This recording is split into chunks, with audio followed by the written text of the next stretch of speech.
Hello everybody and welcome to the United Stand. This is the Manchester City versus Manchester United preview, and as ever with Manchester United there's always big breaking news, and that big breaking news is that David De Gea is expected to be out of every fixture in March for Manchester United. The Henderson fixture last night was, we know it was for personal issues, and we're now understanding that this is going to be a more permanent thing for the next few games, certainly till the international break. 2 games against AC Milan, 2 Man City and West Ham in the Premier League, and then the Leicester game in the Cup just before. So Dean Henderson will be getting an extended run in the Manchester United side with David De Gea out for the foreseeable future for personal issues, which we think are positive news around David De Gea, that he's expecting, well, not him personally, his girlfriend or wife is expecting their first child. She's in Spain. He's gone back to Spain to be with her, which will obviously be maybe a few days, maybe a couple of weeks before she has it. And then there's the 10-day quarantine rule, isn't there, that around where you go. So I think that it's a grown-up thing which has happened within an important stage for Manchester United. It's a situation that Manchester United have got to deal with, and I don't think anybody would begrudge David De Gea spending time with his partner or wife for their first child. Ideally, you would want her to be in England, and therefore it wouldn't be such a big thing. But being in Spain, it brings in everything like waiting for the baby to be born, which we all are going to hope is healthy and happy for all of them, and then obviously coming back. So it's an opportunity for Dean Henderson, who played well last night, didn't he? So we know that David De Gea is going to be out for the foreseeable. So there we go. But, I mean, look, there'll be a lot of people very happy about that. At the end of the day, he's not been dropped. It's a personal issue. That's what it is. But I tell you what, Manchester United, Manchester City, this is mission impossible. I've put a team up on the left there. Well, we know that David De Gea won't play. We know Henderson will play. I think that team on the left, I said it this morning on the morning show, that picks itself. I mean, whether you like that team or not, and I look at that team and I tell you what, that team's never winning a Premier League title. Never. Never, ever, ever, ever, ever. I will bet any money that team will never win a Premier League title. Do you know why? It's not good enough. That team's just not good enough to win a Premier League title. But that will be the team I believe Ole Gunnar Solskjaer will put out. Do you know why? Because it's put a shift in FC. That's what it is. It's put a shift in FC. It's a deep defensive line with Magaluf. It's a cover with McFred. It's a shift from Dan James. It is put a shift in FC. That is a deep, lying, don't get forward fullbacks. CDM sit in front of our deep lying centre-backs. Dan James put a shift in on the right and hope that Rashford or Bruno produce some magic. That's what we're going to try and do against Manchester City. And to be honest with you, I agree with Kel. I think that's definitely the team. I'll be absolutely stunned if that's not the team. I think we can, very boring to be able to predict the team 3 days in advance, but I think that definitely will be the team. Can I just say as well, 999. 999. We are getting very close to 1 million. It's probably happening a little bit quicker than we thought. We were thinking maybe for the Man City game. It's flying. So please subscribe, bottom right hand corner. I think we're about 600 away from hitting 1 million. So thanks everyone who's subscribing. Unbelievable. We can't believe it. So it's going really, really fast. So please subscribe. If you have subscribed and you're getting excited like we are, please share the video, because sharing the video brings new people on potentially. So there's a share button, smash the like and subscribe bottom right hand corner. Could be on tonight's show, 7 o'clock tonight. We're live at 7 o'clock tonight because obviously there's an 8 o'clock game. I think I'm doing a That's Football watch along for that, Chelsea against Liverpool. But back on the game, I must just say that team there, you can't pick Paul Pogba. You could pick Eric Bailly. He won't. I don't agree with him not picking Bailly. You can't pick Pogba. He's never going to play Van der Beek. And he's going to go with Dan James because of his work rate. So Manchester City have not won a game. Let's listen to this back for a minute. Manchester City have not won a game. Not drawn. They haven't not won since Christmas. They're on a 20-game winning streak. It is the 3rd best winning streak ever. I think Real Madrid 22 games, Bayern Munich 23 games. Wins in a row. Not unbeaten. Wins in a row. This is what we're up against. They've not drawn a game this season, this year. They've won every single game they've played, and we're into March. So this is a huge game for Ole Gunnar Solskjaer. If you look at the criticism he got after Chelsea, you look at the criticism he got after last night, this morning, He's going into probably the worst possible game to play. To play a team that's your biggest, it's your big city rival. I think Liverpool are our biggest rival, to be fair. Our big city rival. And they have also got this unbelievable winning streak. Their home form, they are top of the league for home form. They've got 35 points from 42 this season. They've only dropped 7 points at home, lost 1 at home. We're not top of the league for away form anymore, by the way. We are third, behind Man City in second, who've got a game in hand on us away from home, and Leicester, who are top. So they've only conceded 9 goals at home this season. This is a nailed-on loss against Manchester City. Absolutely nailed on. Because their winning streak, their form, their ability, the fact they don't concede many goals, they're set up perfectly well at the moment. They're going to win this title, of course they are. They are the best team in England this season. And this is not a game that Manchester United can expect to win. However, I'm going to put it out there and I'm going to do the unpopular opinion. I'm not going to say we're going to win. I'm going to say 0-0. I'm going to say this has got 0-0 all over it. And Solskjaer will probably take his shirt off Ryan Giggs style and run around the empty Etihad like that if he gets a 0-0. Because it would be a big result to stop Manchester City winning at the moment. Everybody would love to do that. So I don't think we're capable of winning this game. I think we're tired. I think we're out of ideas. I think we're indisciplined. I don't think we're creating chances. But I think you're gonna see put a shift in FC. You're gonna see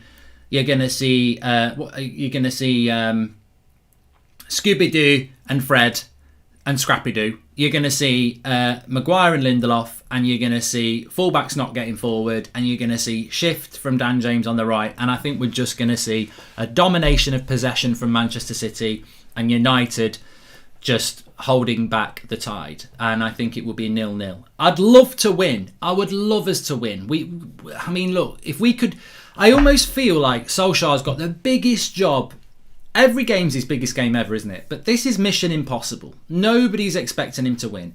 The tide is starting to turn against him again. Everyone expects him to lose. Everyone's ready to go, this is why he's not the United manager, he's crap, this, that and the other. But if he can find a positive result, if he could find a win, oh my God. That win would be huge for us in relation to our top 4 chances. It would beat Manchester City and break their record. It would show that City can be beaten. It would show that he can do it. But the problem is, to me, I will say this straight here right now, if we win this game, it doesn't prove a thing. It gives us a massive boost and it helps this season. But he ain't going to win that game the way we want to win it. We're not going to go to Manchester City's ground and play scintillating, attacking, creative football. The only way we win this game is by counter-attacking a team that's going to dominate the ball. Well, we've done that before. I don't think Pep will be stupid enough to let that happen, to be honest with you. So I think a draw is probably our best hope from this game. Of course, if Man City score goals, we're going to struggle because we're struggling to score goals. And I know that sounds very basic, but it's true. And the way Manchester City set up in this game, I think that they will probably play a false 9 again. I don't know whether he'll play Jesus and Aguero because I think a false 9 against United confuses the crap out of us because Lindelof and Maguire are like, what are we supposed to do? The midfield gets absolutely swamped. And they just move players all over the place. And also, playing a false 9 means that they're defensively set up well as well. They don't want to get hit by the break. We've seen that from Lampard. We've seen it from Tuchel. We saw it from Pep a couple of times this season. We've seen it from Klopp. No big team, they understand that we can beat them because we can. But they will not play a high line and get caught by pace. So I think that it's set up to be a tough watch, but I just hope we can get something out of it. Mark, you never know Ollie can pull a rabbit out of the hat, says Mikael Rich. And look, when Ollie's on the edge of the cliff, he doesn't fall. And I think that would be big for us. I mean, look, ultimately, even if we manage to draw against City, which would be a fantastic result, you'd still have to look at the last week. 9 points up for grab. 3 taken. It's not good enough, is it? But it won't be the Man City draw if we can get it that's the bad result. It'll be the bloody Palace not winning there and maybe not at Chelsea really. But look, I think that I think that will be the team. I don't really understand what people are expecting these days. And look, I'll give you the alternative. What somebody just said there, very good. And I'll ask you as well, what changes would you make to that team? Well, I would. A lot depends on fitness. We don't know whether Martial, if he's fit, if Martial is fit, I would find a place for Anthony Martial in that team. I don't really think Cavani against Man City is even worth it. I know that sounds odd because Cavani's our best number 9, but what is the point in having Edison Cavani running around? Because that's all he does. We're totally wasting Cavani at the moment. He's a penalty box striker, and we don't do anything in the penalty box. He's just running around. He's not a player who can control the ball, take a player on. He's not particularly fast. So for this game, I would probably play Martial. And I know that sounds really controversial, but just because of the opposition we're playing, we're going to pick Dan James on the right. He's not better than Greenwood. I don't think he's even better than Diallo, to be honest with you. But he will put a shift in and work hard, and obviously that's what we're going to need in this game. But if it was my team, I would play Martial up front. I would play Greenwood off the right. I know that's a bit of a risk, but I would rather see Greenwood and what he can do than Dan James. It would be close at the moment, but I would prefer Greenwood. That's my preferred preference. It would be Bruno, obviously. If Van der Beek's fit, I said this morning, I know it's a bit of a risk, but is risk not the thing we want to see these days? I want to see United good on the ball, and I think McTominay and Fred are never going to be good on the ball, whereas Donny van der Beek would be. So I'd be looking to find a place for Van der Beek. The problem at the moment I think we have with Manchester United, and Mark, to play devil's advocate, what if Ollie sets up in an attacking manner? Mind change then? He won't do it, Kevin. He won't do it. We're just having a hypothetical conversation. He will not do it. And to be honest with you, I would love to be at a point where... welcome to the Members Club, Frost Flash. I would love to be at a point where Manchester United are able to play Chelsea, Man City, Liverpool and play our way. Because when Liverpool play Man City, they play their way. Man City play their way. Let's play ball. We're not anywhere near being able to do that. I don't know why we're not able to do that, because we've been playing this way against City for years now. But at some point, and Liverpool, when are we going to find a way of playing that we implement against everybody? That's the quest. We're not going to do it on Sunday. We're nowhere near being able to do that. But I heard somebody saying last night, I can't remember who it was, and they basically said Manchester United are desperate for something at the moment. They need to find something. And I think they were talking about a collective something. They need to find some form. They need to find some creativity. You know what we need to find? People talk about centre-back. If I could take one player now, do you know who it would be? It would be a centre defensive midfielder. I don't even care who it is. It could be Rodri at Man City. It could be Jorginho. It could be anybody who can get their foot on the ball off the back four and play a pass between the lines. We are desperate, absolutely desperate for a centre defensive midfielder. Centre-back, we do need a top quality centre-back, but I don't think playing Magaluf or Maguire and Bailly or Bailly and Lindelof would hinder us that much against Manchester City. But what would improve us hugely at the moment, because it's not just Man City, it's Crystal Palace, it's West Brom, it's Sheffield United, it's West Ham next week, it's AC Milan. This problem that we've got right now is killing this team. I said it in the match reaction last night. We desperately need a centre defensive midfielder who can take the ball off the back four and feed the players. I mean, to be honest with you, how old is Michael Carrick? And people will say I'm joking, but we're crying out. I mean, if he could run around, I'd get his boots on and say, please play, because he'd be better than Fred, McTominay and Matic. They are draining players. They drain the life out of the team. I'm not saying that individually they don't have their own attributes. They do. But we are Manchester United, and bloody hell, that midfield pivot is a disgrace. It's an absolute disgrace. It's just not good enough. We're crying out for something. And it's you know what? It's a bad thing. It's a bad thing that the football club have allowed this to happen, because I know we on this channel have been talking about a CDM for at least 2.5 years. And yet here we are 2.5 years later and we haven't got one. And people say Pogba, but Pogba's not a CDM. Pogba's not really there to take the ball off the back four. We do miss Pogba's creativity, but Pogba's the box-to-box player. He does play in the pivot, but he's more advanced. Pogba's role is not really to take the ball off the back four. We haven't got anybody to do that. And there's nobody on the bench. There's nobody to come into the team. There's nobody in the youth setup. And, you know, Garner at Forest on loan at the moment is probably the best thing we've got. But I don't think he's ready to do that at the level we're at the moment. So it's an absolute travesty that Manchester United have put themselves into a position with such a keeper. And what the ironic thing for me on this is that there are two glaring issues at Manchester United that I can think of. There's a lot more than these two, but they're the biggest contradictions as well. We are crying out for a CDM like Michael Carrick, and Michael Carrick's one of our first team coaches. We are crying out for better substitutions and quicker substitutions and tactical substitutions, and Ole Gunnar Solskjaer's our manager. Michael Carrick's one of the best centre defensive midfielders in the Premier League history. And Ole Gunnar Solskjaer's one of the best substitutions in Premier League history. And yet, they are our coaches and manager, and they're two of the biggest holes in our team. We don't make substitutes quick enough or effectively enough, and we haven't got a centre defensive midfielder to run a game like Michael Carrick did. And I think the problem is, we're trying to make people into Michael Carrick. We're trying to turn Scott McTominay into Michael Carrick. No. We're trying to turn Fred into Michael Carrick. No. I said this last night. Like, if anybody can do, like somebody said, well, Pep would get more out of that team last night. He can't make Matic and Fred pass the ball better. If Pep Guardiola could turn Matic and Fred into a pivot to win a title with good ball possession and passing lines, then Pep Guardiola would not need to spend money on people like Rodri and Gundogan and De Bruyne and every other midfielder he's bought. He'd just buy any old prat from Stoke and do it. You can't polish a turd.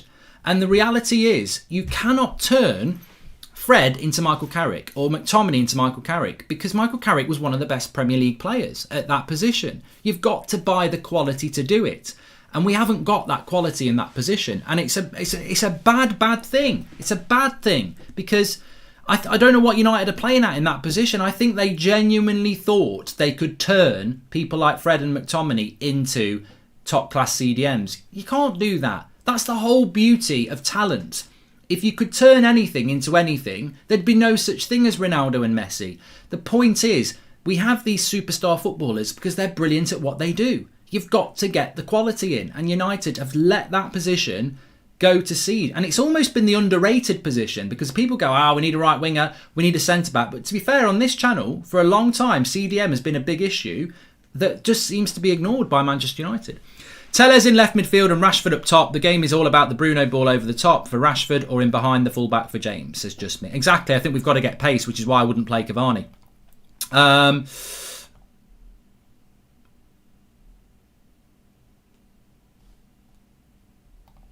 Manchester Blue says Legend Sweet. Yes, we're a little bit more in depth on this channel than shouting things like Manchester is red or Manchester is blue.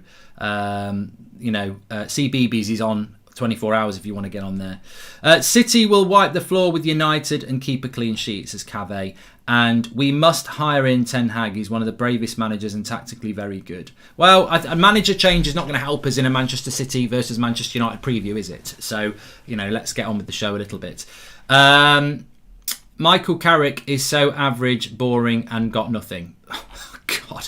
Got a few idiots in the live comments today, haven't we?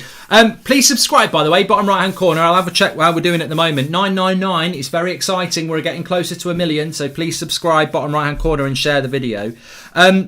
Couple of things I did want to talk about as well. I mean, my prediction is that we're going to get a draw out of this game, which I think would be a good result. I don't know what everybody else's prediction is, but if you want to chuck them in, we'll read some of those out. It's going to be a very difficult game. I want to spend a minute on Man City before I talk about the goalkeeper situation and Bruno Fernandes and Oli himself as well.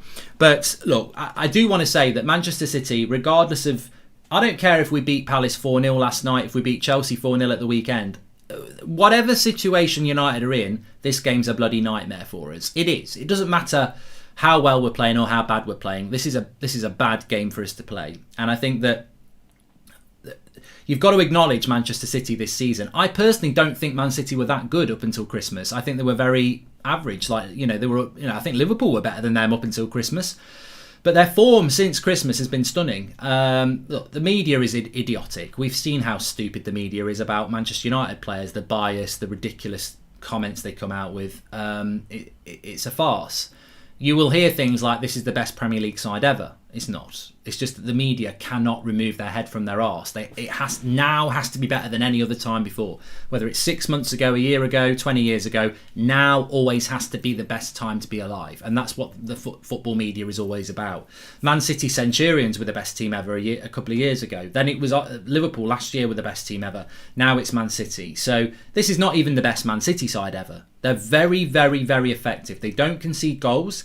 And they score goals. And of course, it's a Pep team, so they play well. But I've seen 2 or 3 City sides better than this. But what I'm not going to take away from them is they are brilliant, and worthy champions. They have been so consistent since Christmas. Winning that amount of games, being comfortable in that amount of games. I've seen them beat Spurs, Liverpool, Arsenal, anybody. They're just so efficient. Nobody can get near them at the moment. They are clearly well and far and away the best side in the league. And what I want to say is as well, I do want Manchester United fans to stop saying we blew the chance of a title this year. We had a chance and we blew it. We didn't blow it. We didn't. We thought we might be in a title race in January, and Man City just kicked us into the sea. Like we were never winning this title this year. We did fantastically well to get where we were in January. And I enjoyed it for that couple of weeks, and I said I would. But since then, we've seen we are nowhere near. Our team is... Look at that team on the left, and then imagine what Man City's options are. That we're nowhere near. And that's our best team, apparently. All right, Pogba's out, and a couple of players are out at the moment, but we're nowhere near Manchester City. We had no right to even think that we were in a title race, and it does make me laugh when you still hear United fans going, "Ollie blew it, best chance we'll ever get to win a title." Best chance to ever win a title? Man City aren't letting up. They've gone and done what needed not to happen. For us to win a title this year, we needed Man City to carry on like Liverpool, and they didn't. They've gone and done something bloody ridiculous, and they totally deserve their title, and we're not in a title race. And I said in the January transfer window, "Oh, we haven't bought a centre-back. I really hope we're not here in May saying if we'd bought a centre-back, we would have won the league." But we're not. That's not going to happen. We should have bought a centre-back in January, but Man City have just been too good. And we haven't given up on a title. As I said this morning, 8 out of our 14 games we've won this season have been by 1 goal. And we can all think of 4 or 5 of those games where really we probably should have drawn it. So we've probably got more points than we deserve.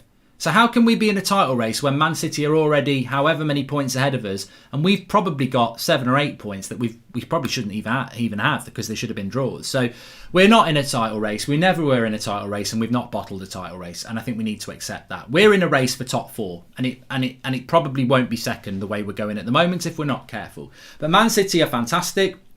Their bench last week, when I watched them, unbelievable. They've got people like Sterling on the bench, Jesus on the bench, Silva on the bench. They put Laporte on the bench. They're just unbelievable. And it's a really, really hard game for Manchester United to have to play. And I think that we're massive underdogs. We're probably further away from Man City than we have been in 3 years. I think there are so many parallels between this United side and Mourinho's United side 3 years ago. Second in the league, but miles away from Man City.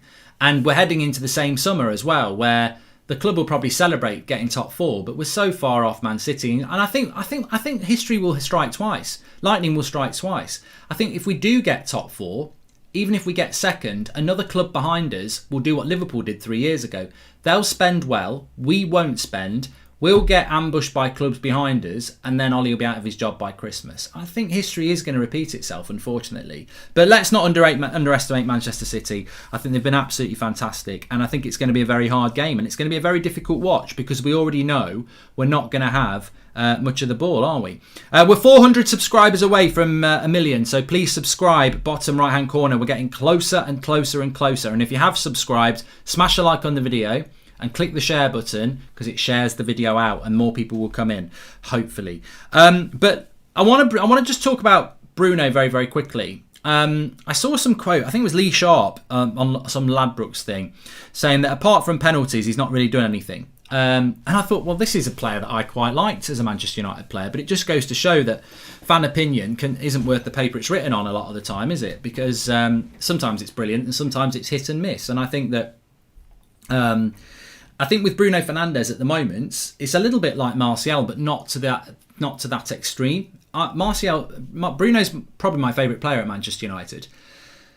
And I think if you were giving him a mark out of 10 for putting a shift in over the last 2 games, he'd probably get 10 out of 10. He put a shift in against Chelsea and he put a shift in against Palace, but this is not good enough. This is what I keep saying. Putting a shift in gets championed by some of our fans. They love the fact that Dan James runs up and down, but Bruno does the same. I'm not going to give him a good score for it. It's what you should get from a Manchester United player.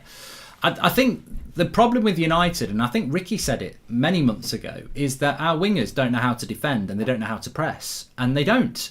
And that leads to Bruno having to do a lot of running on his own. And we've mentioned that before.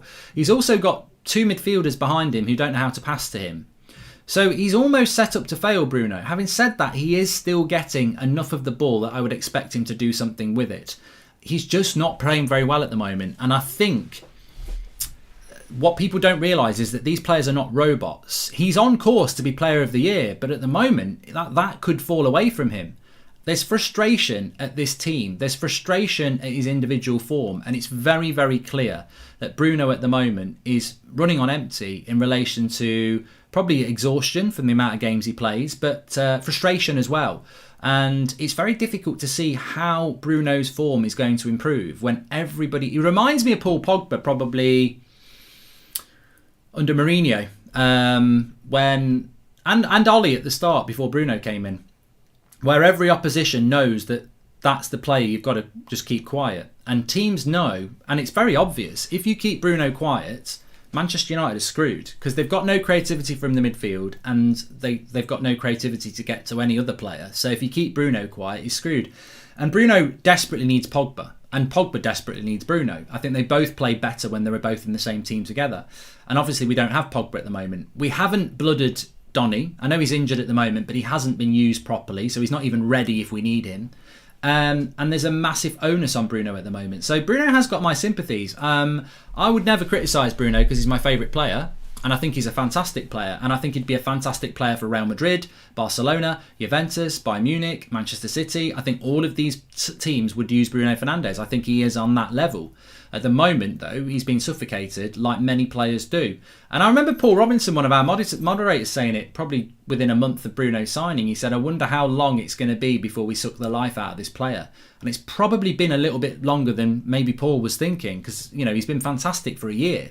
But are we now starting to see the drain that happens to every United player at some point, where this club will suck the life out of you because the way we're run, the way we play, it's not sustainable. And eventually we will resort to dragging them down to our level. I think for a time, Bruno was pulling everybody up to his level, but I think what's happening now is he's being dragged down to our level, and we've seen it with Pogba, we've seen it with we've seen it with the whole team. I don't need to name any more players. We'll see it with Sancho if he comes to the club. We'll see it with any player until we find a definitive way of playing football that befits this football club. Whether it's Mourinho, Van Gaal or Ollie, we always seem to end up in this situation, don't we? Always. The cycle continues where we suddenly just drop off. And I think it always comes down to the fact that you just can't trust this team. And that's not necessarily on the coaches, because it's been going on for a long time. There's something within that football club that just, since Sir Alex Ferguson went, is mediocre. Capable of beating anybody, but capable of losing to anybody. And we're closer to an Arsenal than we are to a Man City, and that's the cold, harsh truth. So I just wanted to bring Bruno up because I don't think there's any guarantee that Bruno's going to find form again. I think there's a massive overreaction, as there always is with Bruno. I don't really get it. Even within our fan base, there's people that just want to go in on him. He's without question our most important player. And without him, I dread to think where we would be this season. I think 3 or 4 years ago, we used to say without De Gea, we'd be in the bottom half. And I think this season, without Bruno, we would be in the bottom half. You know, he's been fantastic. But there's no doubt that right now he is struggling, and I can see why he's struggling. But there's also part of it is on himself as well. I think he's probably trying to do too much. He's coming too deep. He reminds me a bit of Rooney when he used to get frustrated. He's trying to get involved in everything because he doesn't trust anybody else. It's a bit like when if you're washing your car and somebody says, "Can I help you do it?" But it's your pride and joy gets off. No, I'll do it myself. It's more work, but you want to do it because you only trust yourself. Feels like Ollie will only play Van der Beek if like the whole midfield gets Thanos snapped or something. Van Gaal out, says Jeremy Swans Lynch. And thank you for the super chats there as well. Just on the David De Gea situation, I think that there's no there's no story around this, which I'm actually quite happy about. That in relation to David De Gea, he's obviously going to be out for a month. Dean Henderson comes into goal. We'll all give him that support, and I'm, in a way, I wouldn't say I'm happy, but it actually focuses the mind on what's important. My fear after last night was that Henderson had a good game. De Gea comes back in for Sunday, but the press and the media continue this bullshit scapegoating argument, and everything else gets lost behind it. The clarity that De Gea is not going to be here for a few weeks and Henderson will be the goalkeeper, we can all shut up about that now, and we can focus on the real issues, which is we're not creating, the CDMs are a joke, and we're going to go into yet another game against the traditional top six, park the bus and try and counter-attack. I don't think we'll score on Sunday. I think it'll be 0-0. And these are the issues of the day. The issues of the day are there's a lot of pressure being put onto our manager and coaching staff at the moment. There's a lot of pressure on our underperforming players. And on Sunday, we need to see something a little bit different. Because if I'm Pep Guardiola, I already know that team's the team I'm playing. And I can sit there for 4 days. And, Pep's methodical. He will be working beyond, Ollie will be sat there saying, sit deep, hit them on the break. Pep Guardiola will be writing War and Peace in this scenario. If the throw-in's here, do this. If it's there. If the ball's here, if he's got it here, you move here and you swap. Pep is unbelievably methodical. That's why he can play a false nine. Playing a false nine is just tactics to another level because everybody's got to know where everybody's moving because there is no number 9. It's a very, very, very technical way of managing. And I always say, I don't really like the way Pep plays football. I find it a little bit boring. But technical level, you're talking 10 out of 10.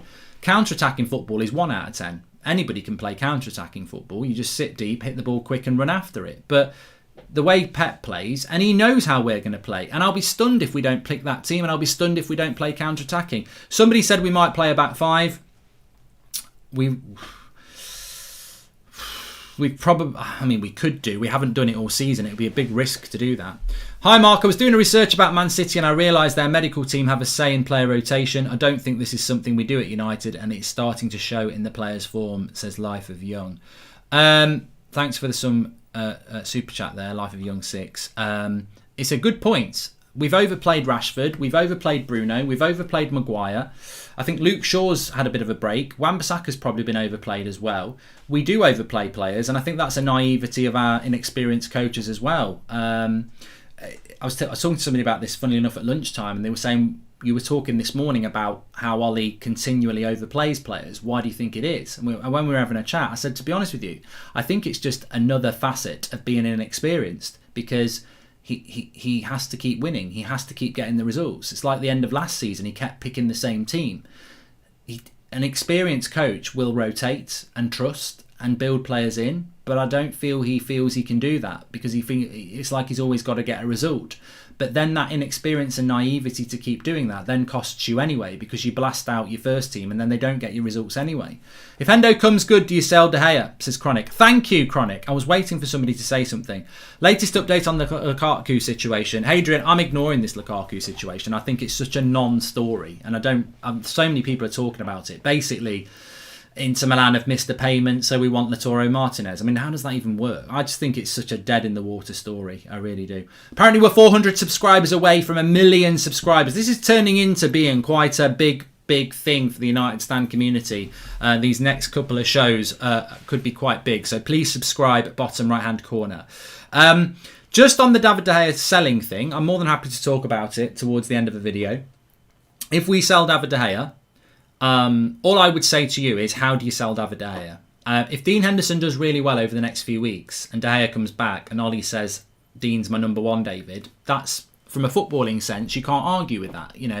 That's what football should always be about. When you get your chance, if you take it. I don't care if you're Ronaldo. If you come back, but the striker's been scoring loads and loads of goals, you've got to give that striker the chance to fail before you bring Ronaldo back in. I mean, maybe that's a bad example, but you know what I mean. If you're in possession of the jersey, you should keep it on form.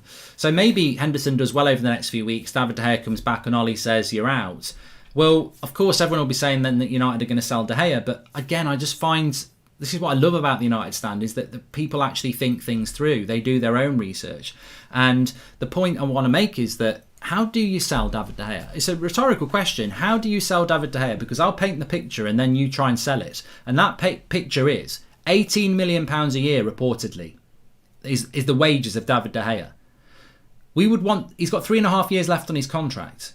That means David De Gea has got over nearly £70 million of wages coming over the next 3.5 years, guaranteed from Manchester United, around 70 million, 65, 70 million, whatever it is.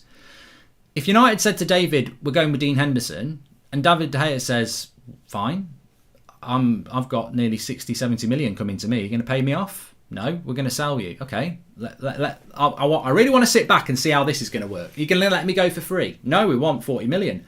Okay, Atletico Madrid are interested in you. Okay, what wages? Oh, they don't want to give you any more than 8. Okay, next. Real Madrid want you for 10 million, but we won't sell you for that because we want 40. And they won't give you 18 million a year. Fine, okay, you're not doing a great job so far, are you?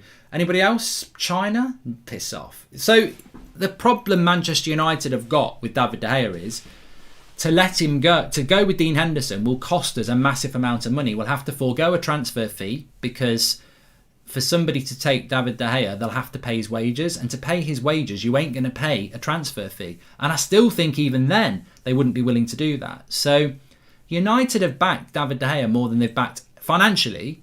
They've banked on David De Gea financially more than they've ever banked on any player. He's probably the biggest earner after Alexis Sanchez. So sell it when people say, and you know, I've heard Gary Neville hint at it. I've seen Manchester Evening News hint at it. They're not thinking it through because all they're thinking about is football.